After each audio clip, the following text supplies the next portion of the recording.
तो हेलो बच्चों, आपके लिए मैं एक शानदार ट्रिक लेकर आया हूँ और एक शानदार वीडियो लेकर आया हूँ जिसके अंदर आपकी क्लास 12 और क्लास 10 उन दोनों के अंदर ये जो चैप्टर है आपका इलेक्ट्रिसिटी वाला, ये बहुत मायने रखता है। इसके अंदर अक्सर बच्चों को सिखाते रहती है वो रहती है न्यूमेरिकल क्वेश्चंस को लेकर। और इस वीडियो के अंदर मैं आपको, चाहे वो क्लास 10th हो कि चाहे वो क्लास 12th हो, उन दोनों के लिए ये वीडियो बहुत ही अच्छा होने वाला है। इसलिए आपको सबसे पहले इलेक्ट्रिसिटी जो चैप्टर उसके अंदर जो भी आपके न्यूमेरिकल क्वेश्चन आते हैं, अक्सर जो बच्चों की शिकायतें रहती है बड़ा वो उसी में रहती है। तो इसके लिए एक बहुत ही साधारण सा कॉन्सेप्ट वाला वीडियो मैं लेकर आपके सामने आया। इसको आप एंड तक देखते रहना, जिसके अंदर अपन क्वेश्चन के करने के जो तरीके होते हैं वो भी हम समझेंगे और क्वेश्चन किस प्रकार से आता है तो हमको बड़ा उसको किस प्रकार से हमको अटेंड करना है, ठीक ना। इसके अंदर वीडियो बहुत मजेदार होने वाला है। इस वीडियो को पढ़ लूँगे तो आपका 10th बोर्ड हो या चाहे 12th बोर्ड हो, इसमें आपका क्वेश्चन एक भी बाहर जाने वाला नहीं है। कॉन्सेप्ट बहुत अच्छा है, आप एक बार इसको देखना।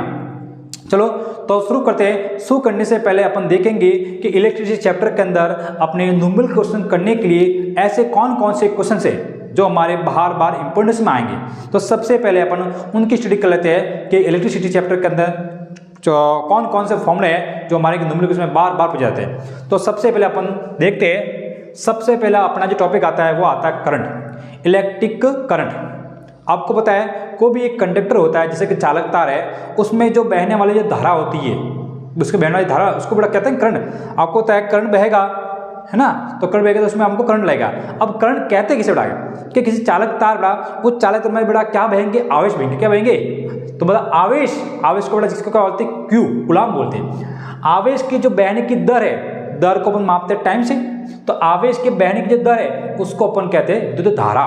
तो सूत्र क्या हो जाएगा, सूत्र हो जाएगा आपका आवेश जो है, ये लो आवेश की बहने की दर, ये दर, इसको अपन क्या बोलेंगे, इसको हम बोलेंगे विद्युत धारा, जिसका प्रतीक होता है आई। तो आवेश का हो जाएगा क्यू और टी का हो जाएगा आपका समय हो जाएगा। अब ये तो इसका हो गया फॉर्मूला। अब आपको पता है इसका मात्रक बड़ा क्या होता है। अगर इसके बड़ा मात्रक बोल दिया जाए, इसका मात्रक होता है जैसे कि क्यू है आवेश, तो आवेश का मात्रक बड़ा क्या होता है, आवेश का मात्रक होता है कूलम्ब और जो समय का मात्रक होता है आपका सेकंड। तो या तो इसका मात्रक क्या हो जाएगा कूलम्ब अपॉन सेकंड, या अगर ये ना लिखना चाहे तो इसका जो ऐसा ही मात्रक होता है वो होता है एम्पियर। क्या होता है, एम्पियर होता है। दूसरी बात, विद्युत धारा जो कि चालक तार में जो धारा बह रही है, ये धारा बहने के लिए जिस यंत्र का हम उपयोग करते हैं, देखो मैं इसके अंदर आपको सिर्फ क्वेश्चन बता रहा हूँ, क्वेश्चन के साथ साथ में इसके साथ में कुछ महत्वपूर्ण तथ्य जुड़े हैं वो भी मैं आपको बताया जा रहा हूँ।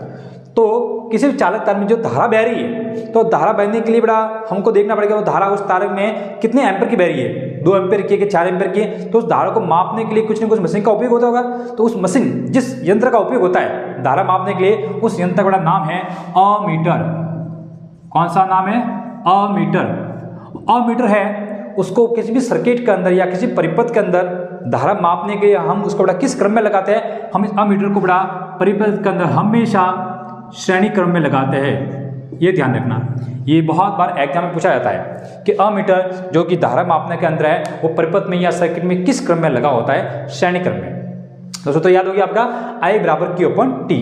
अब यहाँ आइए, अगला जो आपका टॉपिक है विभवांतर। अब विभवांतर बड़ा क्या होता है आपको पता होगा, जैसे कि ये चालक तार है, ये चालक तार के बड़ा दो सिरे दिख रहे हैं, एक सिरा ये है, एक सिरा आपका बी है। तो करंट जो जाएगा वो करंट आई फ्लो यहाँ से होगा। जब आई फ्लो यहाँ से होगा तो ये चालक तार का सिरा जो वी आई ए है और यहाँ पर आपका बी, तो यहाँ पर जैसे करंट यहाँ फ्लो होगा तो यहाँ पर कुछ न कुछ विभव उत्पन्न होगा और कुछ विभव उत्पन्न यहाँ होगा। तो यहाँ पर जो होगा उसको बोलेंगे वी ए और यहाँ पर जो होगा उसको बोलेंगे वी बी। तो दोनों विभव में कुछ न कुछ क्या आएगा, अंतर आएगा। तो उसी को बोलते हैं विभवांतर। कि किसी चालक तार के सिरों पर जब धारा बहती है तो उसके दोनों सिरों पर उत्पन्न विभव का अंतर है, उसी को अपन बोलते हैं विभवांतर। या अगर ऐसा बोल दिया जाए कि चालक तार में जब धारा बहेगी तो यहाँ पर जो आवेश क्यू है, उस क्यू आवेश को एक बिंदु से दूसरे बिंदु तक, उस क्यू आवेश को एक बिंदु से दूसरे बिंदु तक लाने में जो किया गया कार्य डब्ल्यू है, बड़ा क्या कहते हैं, विभवांतर कहता है। तो सूत्र क्या हो जाएगा, डब्ल्यू अपॉन क्यू। क्योंकि कार्य क्या कर रहे हैं, उस आवेश को हम एक दूसरे में लाने हैं और लाने में हमको क्या करना पड़ रहा है, कार्य। तो कार्य हो जाएगा किसको ला रहा है, एक आवेश को ला रहा है। तो सूत्र हो जाएगा V बराबर W अपॉन Q हो जाएगा। ठीक है। और W बराबर क्यों हो जाएगा, अब हमको पता है, अगर हमको बड़ा इससे तो हम ये निकालने जाए, अगर हमको बड़ा चाहिए कार्य, चाहिए क्या चाहिए, कार्य, तो कार्य अगर W बार निकालेंगे तो V का बड़ा गुणा किससे हो जाएगा, Q से हो जाएगा, तो W बराबर हो जाएगा V इंटू Q भी हो जाएगा। ये भी आपको सूत्र ध्यान में रखना है, आगे अभी बताऊंगा तब वहाँ पर आपके काम आएगा। नेक्स्ट, अब जैसे कि बात के लिए विभवांतर, धारा मापने के लिए अमीटर आता है, उसी प्रकार विभवांतर का जो मात्रक होता है वो हो जाएगा आपका वोल्ट हो जाएगा, और विभवांतर को मापने का जो यंत्र है वो यंत्र होता है वोल्ट मीटर। कौन सा होता है, वो होता है वोल्ट मीटर, और वोल्ट मीटर को हमेशा परिपथ में हमेशा बड़ा लगाते हैं समांतर क्रम में। वोल्ट मीटर किसी भी चालक तार हो कि चाहे कोई भी उपकरण हो या कोई भी इंस्ट्रूमेंट हो, अगर उसका हमको वोल्ट ज्ञात करना है, और वोल्ट हमेशा उसके दोनों सिरों, जहाँ से धारा प्रवेश करेगी और जहाँ से धारा बाहर निकलेगी, उन दोनों सिरों के बीच ही हमेशा वोल्ट को मापा जाता है। और वोल्ट मापने के लिए उस विभवांतर क्या है, उस तार के बड़ा यहाँ पर श्रेणी क्रम में लगाना पड़ेगा। ओके ना। नेक्स्ट आपका है ओम का नियम, जो कि इस चैप्टर का सबसे इंपॉर्टेंट नियम कहलाता है। ओम का नियम, जिसने ओम का नियम लड़ा, ये नियम प्रतिरोध के लिए दिया गया था। अब ओम का नियम कहता क्या है, ओम का नियम कहता है कि किसी चालक तार में जो प्रवाहित होने वाली धारा है, कि चालक तार में प्रवाहित होने वाली जो धारा आई है वो उसके सिरों पर उत्पन्न विभवांतर V के बड़ा क्या होती है, समानुपाती होती है। कि चालक तार, जब मान लो ये चालक तार है, इसमें जब धारा बहेगी तो धारा कौन सी बह रही, आई बह रही, तो आई बहेगी तो बड़ा इसके ये सिरा और इस सिरा उत्पन्न क्या होगा, विभवांतर। तो जो विभवांतर उत्पन्न होगा वो किसके समान होगा, उसके बहने वाली धारा, मतलब जितनी धारा बहेगी उतनी ही तुलना में क्या होगा, विभवांतर उत्पन्न होगा। तो हमने देखा कि जो धारा है वो विभवांतर क्या होती है, समानुपाती। और जब हम इस निशान को खोलते हैं, समानुपाती निशान को खोलते हैं, तब आपका आता है R I आता है, और इसी R को अपन बोलते हैं ओम का स्थिरांक। क्या होते हैं, ओम का स्थिरांक। और इसके द्वारा हम R की वैल्यू निकाल सकते हैं। R बराबर क्या हो जाएगा, R को बाहर लाऊंगा तो ये जो I है वो चला जाएगा V के नीचे, तो R बराबर क्या हो जाएगा, V अपॉन I। और R जो है बड़ा प्रतिरोध है, तो इसका मात्रक क्या होता है, इसका मात्रक होता है ओम। क्या होता है, ओम होता है। ओम को अपन बड़ा इस चिन्ह से अपन लिखते हैं, और ये एग्जाम में बहुत क्वेश्चन आने वाला है। इस सूत्र के द्वारा हम R भी निकाल सकते हैं, इस सूत्र के द्वारा हम V भी निकाल सकते हैं, इस फॉर्मूले के द्वारा हम I भी निकाल सकते हैं। ठीक है, अगला चलते हैं। अब आपके जो भी रेजिस्टेंस है, रेजिस्टेंस का मतलब होता है प्रतिरोध। अब हमको बताइए चैप्टर के अंदर इनका संयोजन पूछते हैं। कॉम्बिनेशन को लेकर अक्सर एग्जाम में बहुत सारे क्वेश्चन दिए हुए आते हैं, है ना। और क्वेश्चन के अंदर क्वेश्चन तो आपके होते इजी, लेकिन हमको उसके अंदर समझने में बहुत गड़बड़ी होती है। लेकिन सबसे पहले वो आपको बता दूंगा कैसे, ऐसी अच्छी चीज़ बताऊंगा तो आपको बारीक से बारीक क्वेश्चन भी आप छोटी सी चंद मिनटों के अंदर आप पूरा कर लेंगे। तो सबसे पहले आप बता सकते हैं कि रेजिस्टेंस जो होते हैं उनका कॉम्बिनेशन जो होता है, उनका संयोजन वो दो टाइप का होता है। एक तो होता है श्रेणी क्रम, जिसको बोलते हैं सीरीज कॉम्बिनेशन, और दूसरा आपका होता है समांतर, जिसको बोलते हैं पैरेलल। श्रेणी क्रम का मतलब क्या होगा, इसमें जो भी आपके उपकरण होंगे, जो भी आपके प्रतिरोध है, जो भी आपके रेजिस्टेंस है, वो सभी के सभी एक ही वायर से जुड़े हुए। देख लो, ये इसका पहले प्रतिरोध का दूसरा सिरा है वो दूसरे प्रतिरोध के पहले से जुड़ा होता है। इसी प्रकार तीसरे प्रतिरोध का दूसरा सिरा वो दूसरे प्रतिरोध के दूसरे अंतिम सिरे जुड़ा होता है। इस प्रकार सभी के सभी उपकरण हैं या सभी के सभी जो इंस्ट्रूमेंट है वो एक ही तार से जुड़े हुए होते हैं। तो इसमें बड़ा क्या होगी, इसमें जो भी हम धारा फ्लो करेंगे आई बड़ा क्या आएगी, समान रूप से आई आएगी, तो आई यहाँ से पूरी की पूरी आई ही निकलेगी। जब धारा आई आएगी तो वो आई निकलेगी। आपको होता है ये प्रतिरोध आपका R1 हो जाएगा, ये प्रतिरोध R2 हो जाएगा, और ये प्रतिरोध R3 हो जाएगा, है ना। तो इसमें क्या होगा, धारा जो आएगी, चूंकि तार आपका एक है, वायर आपका एक है, तो वायर एक होगा तो धारा जो आपको आई आएगी वो कभी भी डिवाइड नहीं होगी। वो धारा आई है वो आई के रूप में ही निकल जाएगी।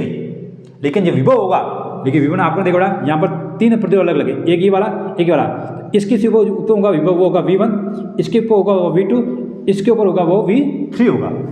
ये आपको ध्यान रखना है। मतलब इसमें मेरा धारा का मान आई क्या होगा, नियत, जबकि विभवांतर हमेशा अलग अलग होगा। ठीक है ना। तो इसमें आपको नियत क्या रह रहा है, आई रह रहा है। अब यहाँ देखिए तो सूत्र क्या हो जाएगा, R बराबर R1 plus R2 plus R3 श्रेणी क्रम का। जबकि समांतर क्रम की बात की जाए तो समांतर क्रम में आपको पता है ये आपका प्रतिरोध R1 हो जाएगा, ये R2 हो जाएगा, और ये R3 हो जाएगा। इसमें जो बहना धारा जो आई है, जैसे धारा आई आएगी तो धारा को यहाँ आकर आप सोचना पड़ेगा।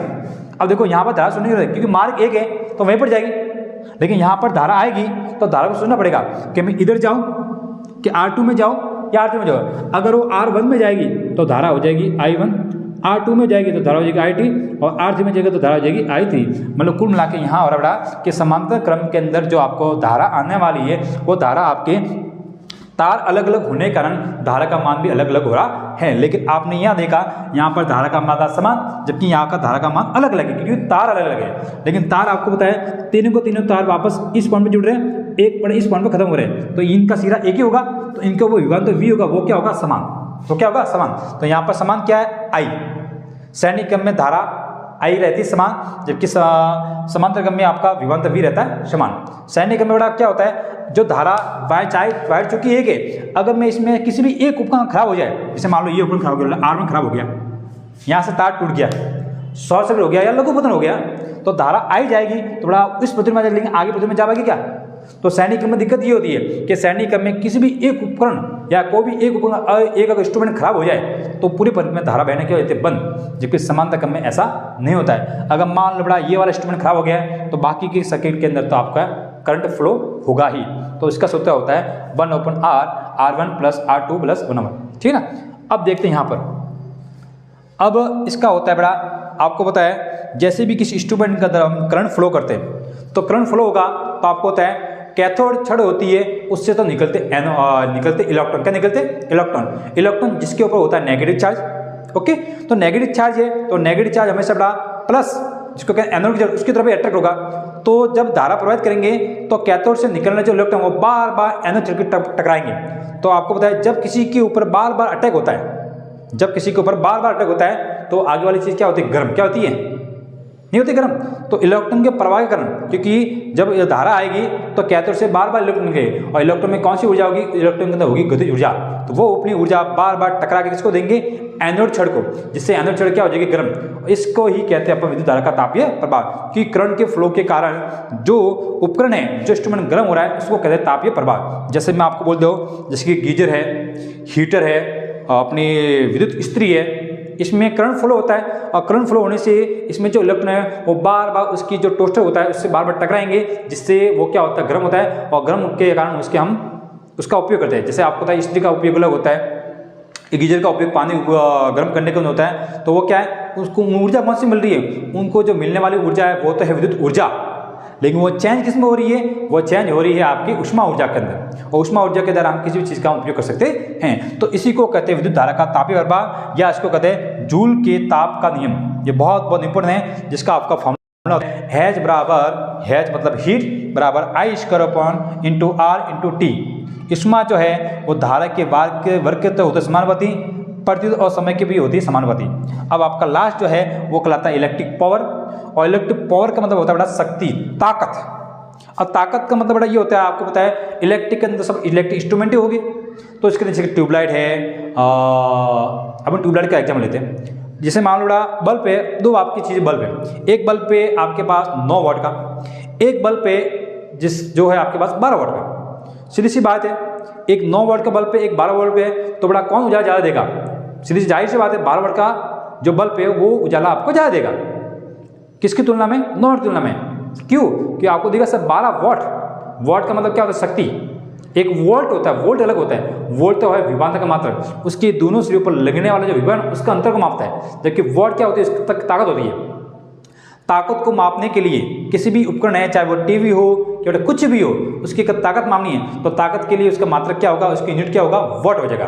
और वाट आपको बोले, अब वाट किससे होगा कि कोई भी इंस्ट्रूमेंट है वो किस कार्य को कितना जल्दी कर सकते हैं। जैसे मान लो मैं आपका सामने उदाहरण देता हूँ, दो आपके सामने बच्चे हैं, दोनों को अगर मुझे ताकत पता करनी है तो उनको मैं टास्क दूंगा कि आप दोनों लगाओ रेस, और रेस के अंदर 100 मीटर की रेस जो कम समय में पार करेगा, 100 मीटर रेस दिया वो उसका क्या कार्य हो गया, और कार्य को करने के लिए वो क्या लगेंगे, समय लेंगे बेटा, कुछ समय ज़्यादा लेगा और कुछ समय कम लेगा। तो उस कार्य को करने के लिए जो समय कम लेगा उसी को बोलते हैं उसकी ताकत। तो बड़ा ताकत क्या हुई, कार्य करने की क्षमता, कार्य करने की क्षमता। कार्य कुछ भी कर रहा हो, कोई भी वस्तु है, तो देखो यहाँ पर विद्युत शक्ति है वो P बराबर जो पावर है क्या होता है, कार्य करने की जो क्षमता है या कार्य करने की दर है उसको हम बोलते हैं शक्ति बोलते हैं। तो P बराबर W/T है, कार्य करने की दर। तो आपको पता है W बराबर क्या होता है, V इंटू Q। अभी मैंने पढ़ा W बराबर V/Q था, तो इसको W लेंगे तो V और Q के अंदर क्या हो जाएगा, मल्टीप्लाई हो जाएगा। तो W का जो वैल्यू है वो हम यहाँ रखेंगे, तो W की वैल्यू जो कि V इंटू Q/T। अब आपके सामने यहाँ पर दिख रहा है ये जो Q और T है, ये देखो आवेश प्रवाह की दर, आवेश प्रवाह की दर क्या कहलाती है, I। तो इसकी जगह मैं आई रख लूँ तो क्या हो जाएगा, V इंटू आई हो जाएगा।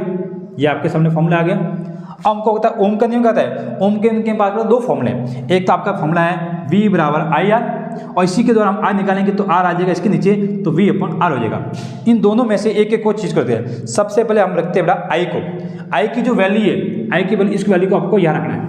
अगर इस वैल्यू को मैं यहाँ रख दूँ तो क्या हो जाएगा, ये हो जाएगा P बराबर आई के रख रहा हूँ, V मुझे ऐसा कैसे रखना है, ये रख लिया।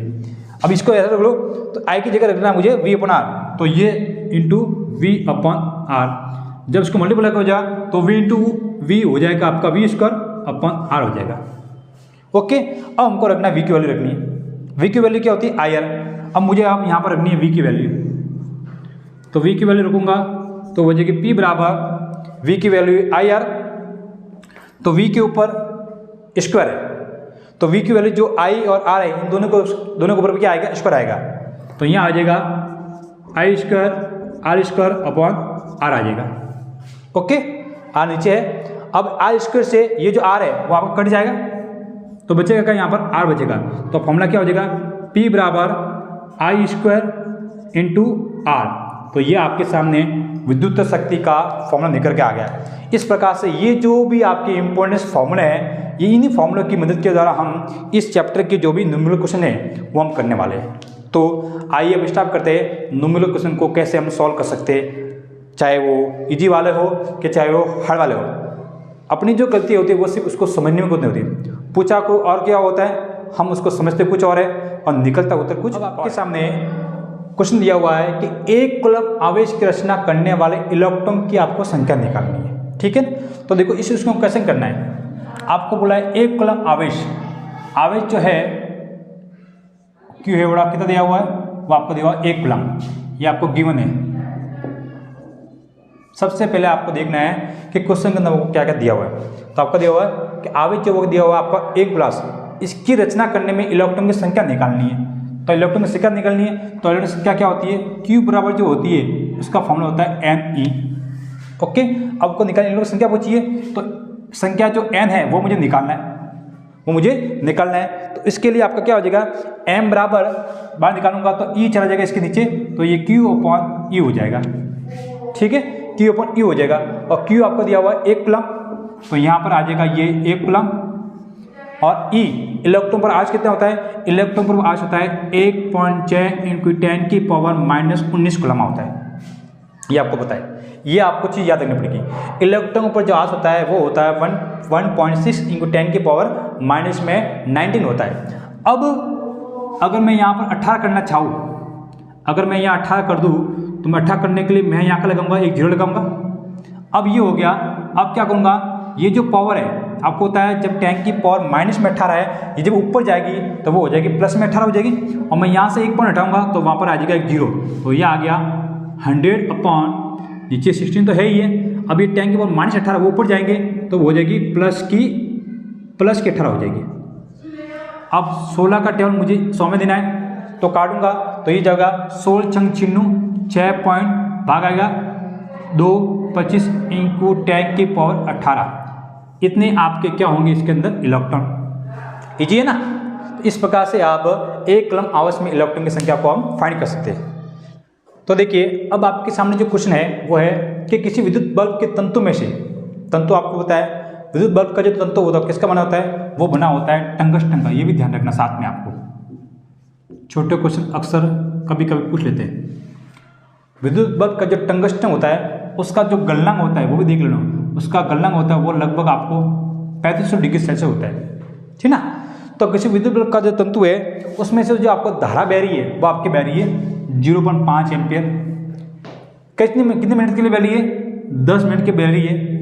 आपको ज्ञात करना है विद्युत आवेश, आपको ये निकालना है। तो सबसे पहले आपको देखना है कि आपको इस क्वेश्चन के अंदर क्या क्या गिवन है, दिया हुआ क्या क्या है। एक तो आपको दिया हुआ है कि धारा दी हुई है, और धारा का मतलब क्या होता है आई आपको दी हुई है 0.5 एम्पियर। कितने समय के लिए बह रही है, समय मतलब टी आपको दिया हुआ है 10 मिनट। और हमको बताए 1 मिनट के अंदर सेकंड कितनी होती है 60, तो 10 मिनट के अंदर सेकंड हो जाएगी आपके 600 सेकंड हो जाएगी। निकालना क्या है आपको, विद्युत आवेश Q, इसका आपको निकालना परिमाण। तो सीधा सा प्रश्न है आवेश जो ज्ञात करना उसका फॉर्मूला होता है वो होता है I इंटू टी।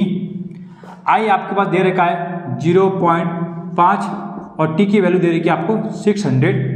मल्टीप्लाई कर लो आप, तब मल्टीप्लाई करोगे तो आपको होता है ये 0 का 0, 0 का 0, 5 छंग 30, ये आ जाएगा 30। अब एक संख्यात पॉइंट तो आप यहाँ लगा दो तो ये आ गया 300। क्या आया है? आवेश निकाला है। तो आवेश का मात्रक क्या होता है? क्या हमारा ये उत्तर सही है? नहीं, उत्तर तब तक सही नहीं होता जब तक कि इसके पीछे जो हमने फाइंड किया उसके मात्रक हम नहीं लगाएंगे। तो आवेश निकाला है तो आवेश का मात्रक होता है कूलाम। इस प्रकार से ये चीज़ को हम सॉल्व करना है। अब हम अगला नेक्स्ट क्वेश्चन करते हैं। तो अब आपके सामने जो क्वेश्चन नंबर ये वाला है, पहला वाला, इसमें आपको दिया हुआ क्या है कि 12 वोल्ट विभवांतर के दो बिंदुओं के बीच दिया हुआ आपको बड़ा क्या है 12 वोल्ट विभवांतर। कुछ नहीं देखना, आपको सीखना है कि V है कि I है कि Q।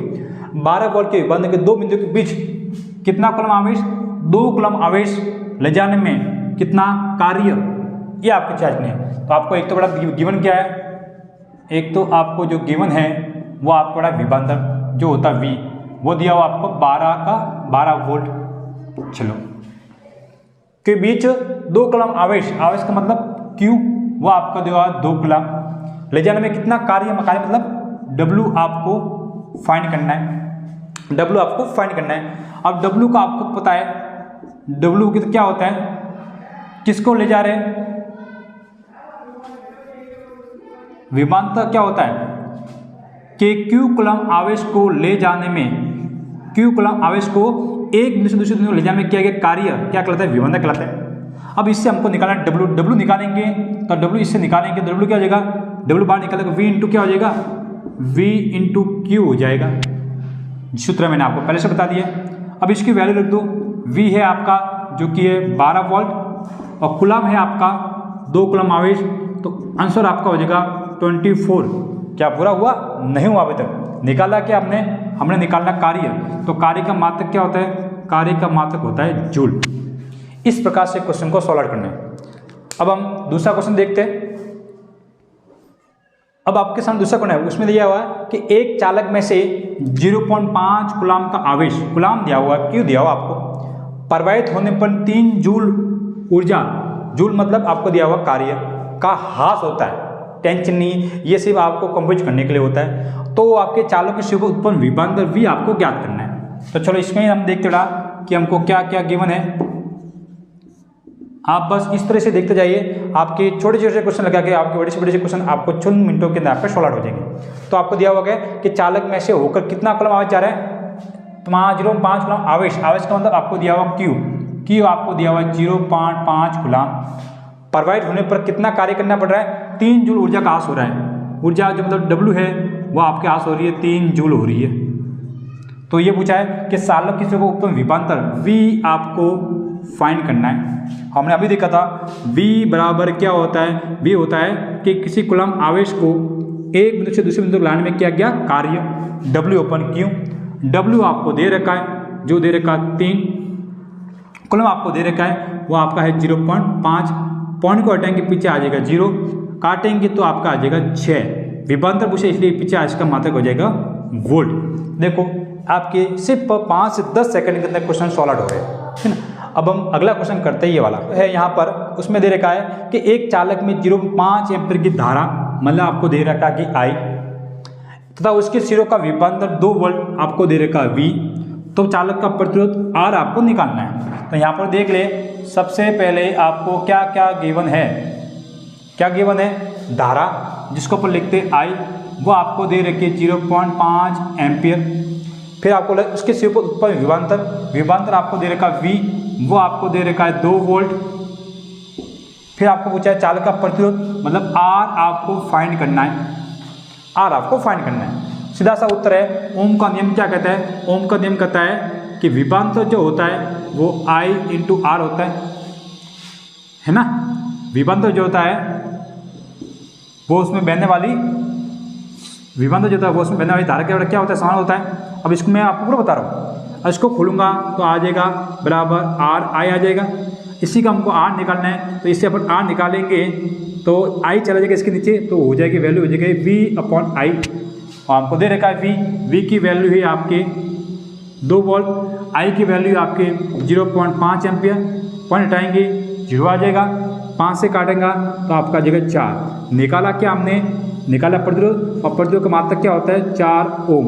इस प्रकार से आपके 2 2 4 4 5 5 10 10 सेकंड के अंदर आपका छोटे छोटे और बड़े से बड़े क्वेश्चन। अब आपके सामने ये जो प्रतिरोध के क्रम का जो क्वेश्चन है इनको सॉल्व करते हैं, जिसके अंदर जो सबसे पहला क्वेश्चन है आपको इसमें पहचानना है, जैसे कि मैंने आपको बता दिया था कि श्रेणी क्रम के अंदर जो फॉर्मूले होते हैं, श्रेणी क्रम का क्या होता है, सभी के सभी प्रतिरोध आपके एक ही तार के अंदर जुड़े होंगे, तो उसमें जो बहने वाली धारा होगी, जितनी धारा बहेगी उतनी उतनी आपको निकलेगी, तो धाराओं का मान क्या होगा समान, लेकिन विभवांतर क्या होगा उनके प्रत्येक सिरों पर अलग अलग होगा। समांतर क्रम की बात की जाए तो आपको होता है जब वायर एक होगा तो वायर आगे जाकर आपके 3 भागों में बढ़ जाता है। अब धारा जो आएगी बैटरी से उसको आगे जाकर उस पॉइंट सोचना पड़ेगा कि मैं इस वायर में जाऊँगी, इसमें जाओगे, इसमें जाओ, तो धारा इसमें बढ़ जाएगी, मतलब I1 I2 I3 हो जाएगी। लेकिन इसके सिरे पर जो विभवांतर होता है V, वो क्या होगा समान होगा, क्योंकि यहाँ के जो तीनों प्रतिरोध वो मिलेंगे एक सिरे पर और इनका एंड सिरा भी एक होगा, तो विभवांतर समान होगा। तो मैं बताया था कि श्रेणी क्रम के अंदर तो आपके धारा जो I का मान समान होता है, जबकि समांतर के अंदर आपका विभवांतर V है उसका मान समान होता है। तो चलो इसके अंदर सॉल्व करते हैं। सबसे पहले आपका क्वेश्चन जो एक है इसमें आपके 3 प्रतिरोध दिख रहे हैं, ये प्रतिरोध R1 है, ये प्रतिरोध R2 है और ये आपका प्रतिरोध 3 है। रेजिस्टेंस इंग्लिश से बोलते हैं रेजिस्टेंस, तो R1 R2 R3। अब आपको देखना ये है कि तीनों के तीनों प्रतिरोध आपके किस क्रम में जुड़े हुए हैं। वायर एक ही है तो कौन सा क्रम हो जाएगा श्रेणी क्रम। तो पहला जो क्वेश्चन है वो आपके श्रेणी क्रम का, और श्रेणी क्रम में फॉर्मूला होता है R बराबर R1 plus R2 plus R3। कुछ नहीं करना है, सिर्फ उनको ऐड करना है। R1 की वैल्यू जो कि है 5, R2 की है 8 और R3 की है 12 ओम। इन तीनों को ऐड करेंगे तो 12 और 8 20 हो जाएगा, और 20 प्लस 5 25 हो जाएगा। तो तुल्य प्रतिरोध जो R है वो आपका आ जाएगा 25।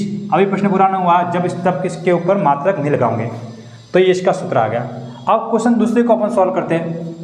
क्वेश्चन दूसरे को सॉल्व करेंगे तो यहाँ पर आपको बताएं, जैसे यहाँ से बेड से धारा I आएगी, तो मैंने बोला था I यहाँ आते ही इसको बड़ा यहाँ पर सोचना पड़ता है कि इधर जाओ इधर जाओ इधर जाओ। इसका मतलब धारा जो I है वो आपके बढ़ जाएगी, I1 हो जाएगी, R2 में I3 हो जाएगी और इसके अंदर हो जाएगी R। देखिए इसमें I बहेगी तो आपको वायर एक है, धारा को यहाँ कर सोचने की जरूरत नहीं है, धारा जितनी आएगी उतनी की उतनी आपकी धारा बाहर निकल जाएगी। लेकिन आपको बताया चालक तार है तो इनको क्या होगा V1, इसके ऊपर हो जाएगा आपका V2 और इसके ऊपर हो जाएगा आपका V3।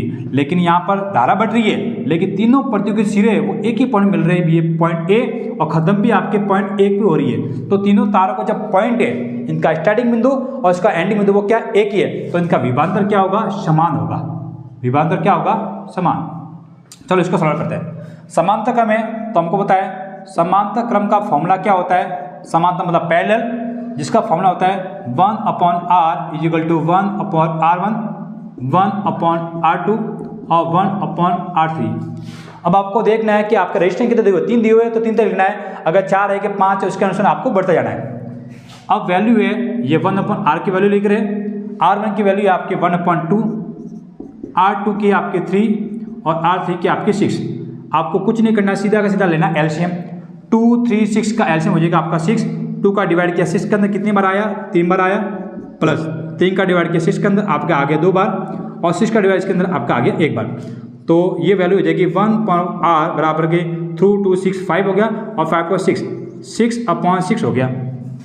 अब इसको काटना चाहे तो हम काट भी सकते हैं, लेकिन नहीं काटे तो इसको वजह गुणा करेंगे तो आपका हो जाएगा r इंटू 6 और यहाँ पर 6 इंटू 1 6 हो जाएगा। अब मैं क्या मुझे r की वैल्यू चाहिए, तो ये 6 तो है और ये 6 आ जाएगा इसके नीचे, तो 6 निकालूंगा तो आपका आ जाएगा 1 क्या है प्रतिरोध निकाला, इसलिए एक उत्तर आ जाएगा 1 ओम। इस प्रकार से आपका सॉल्व होगा। अब हम क्वेश्चन करते हैं थर्ड। आपको देखना है यहाँ जैसे ही धारा आएगी I, तो धारा यहाँ पर तो तार एक है, लेकिन यहाँ पर धारा आगे जाकर 2 भागों में बढ़ जाएगी। मतलब कुल मिला के बोल जाए यहाँ पर तो ये श्रेणी क्रम है, लेकिन ये दोनों कौन से क्रम में है, ये दोनों के दोनों आपके समांतर क्रम में है। तो हम क्या करेंगे, सबसे पहले इसको सॉल्व नहीं करना है क्योंकि ये तो एक ही दिया हुआ है। जब इसको सॉल्व करेंगे इन दोनों का आप समांतर क्रम निकालेंगे तो इन दोनों का तुल्य प्रतिरोध 1 आ जाएगा, वो और ये क्या हो जाएगा वापस श्रेणी क्रम हो जाएंगे। तो सबसे पहले इसको निकालते हैं। तो इसको मान लेंगे हम R1, इसको मान लेंगे हम R2 और इसको मान लेते हैं हम R3। तो सबसे पहले देखते हैं कि तीसरा जो है समांतर क्रम के अंदर समांतर में सबसे पहले इसका करेंगे R1 R2 का। तो समांतर फॉर्मूला पता ही है, 1/r 1/r1 plus r2। r1 की वैल्यू आपको दी है 1/3, तो ये आ गई 1/3। r2 की वैल्यू दी है आपको 1/6, ये आ गई 1/6। सीधा आपको लेना है, कुछ नहीं करना है, एलसीएम लेना है। 3 और 6 का एलसीएम हो जाएगा 6, इसका डिवाइड किया आगे 2, इसका डिवाइड किया आपके आगे 3, तो उत्तर आ गया 3/6। ये वैल्यू आई है 1/r की। बचे गुणा कर दो तो आपका r इंटू 3 हो जाएगा, और यहाँ पर 6 इंटू 1 6। r को मुझे निकालना है, तो 6 के नीचे ये 3 नीचे जाएगा, तो आपका उत्तर आ जाएगा 2 ओम। मतलब कुल मिला के इन दोनों का जो आंसर आया है वो आपका आया 2 ओम। अब इसका डायग्राम जो सॉल्व होगा ना, वो डायग्राम इस तरह से बन जाएगा। ये देखो, ये तो आपका 2 ओम है, ये इसका सोल्व किया तो इसका प्रतिरोध वापस 1 बन गया, ये वाला इसका प्रतिरोध कितना आया 2 ओम।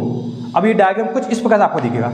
इनको सॉल्व करना है, तो ये कौन से क्रम में, श्रेणी क्रम में। इसको मान लो r1, इसको मान लो r2, तो r बराबर क्या हो जाएगा r1 प्लस r2, 2 प्लस 2 बराबर 4 ओम। इस प्रकार से आप कुछ चंद मिनटों के अंदर, चंद सेकंडों के अंदर आप किसी भी क्वेश्चन का आप सॉल्व कर सकते हो।